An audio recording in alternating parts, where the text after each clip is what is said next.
சட்டப்பேரவைத் தேர்தலில் நெய்வேலி தொகுதியில் போட்டியிடப் போவதாக தமிழக வாழ்வுரிமை கட்சியின் நிறுவன தலைவர் வேல்முருகன் தெரிவித்துள்ளார். அவருடன் நமது செய்தியாளர் ஸ்ரீதன் நடத்திய உரையாடலை இப்போது பார்க்கலாம். பாமகவில் இருந்து வெளியேறப்பட்ட பிறகு தொடர்ந்து அதிமுக ஆதரித்து வந்த வேல்முருகன் தற்போது தனித்து போட்டியிட அறிவித்திருக்கார். இது குறித்து நாம் அவரிடமே கேட்கலாம்.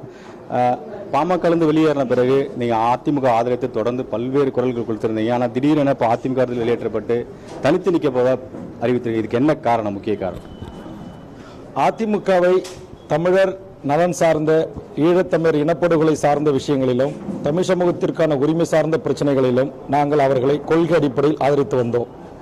தற்போது தேர்தல் களம் என்பதால் தேர்தல் களத்தில் அனைத்திந்திய அண்ணா திராவிட முன்னேற்ற கழகம் 234 தொகுதிகளிலும் இரட்டை இலை சின்னத்தில் போட்டியிடுவதாக அறிவித்து கூட்டணி கட்சிகளாக இருந்த எங்களை அழைத்து எங்களுக்கு உரிய இடங்களையே வழங்காத காரணத்தினால் பேச்சுவார்த்தையில் எங்களுக்கு உரிய இடத்தை தருவது குறித்து எந்தவித முன்னேற்றம் ஏற்படாத காரணத்தினால் அவர்களாகவே எங்களை கூட்டணியிலிருந்து விலகுவதற்கான முயற்சிகளை மேற்கொண்டு அப்படி எங்களுக்கு நாங்கள் கூட்டணியில் இருக்கிறோமா இல்லையா என்கின்ற செய்தியை கூட அதிகாரப்பூர்வமாக அனைத்திந்திய அண்ணா திராவிட முன்னேற்ற கழக தலைமையிடமிருந்து வராத காரணத்தினால் நாங்கள் அந்த கூட்டணியிலிருந்து கடந்த 10 தினங்களுக்கு முன்பாக வெளியேறுகிறோம் என்று அறிவித்திருந்தேன்.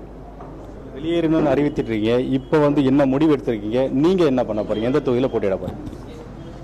எங்கள் கட்சியினுடைய மாநில செயற்குழு, மாவட்ட செயலாளர் கூட்டம், மாநில நிர்வாகக் குழு, மாநில பொதுக்குழு அனைவரும் ஒன்று கூடி இந்த தேர்தலில் நாம் யாரிடத்திலும் சென்று நாம் கொள்கையை சமரசம் செய்து கொண்டு நாம் கூட்டணியில் நாமாக சென்று இடம் கேட்டு அலைய வேண்டியது அல்ல.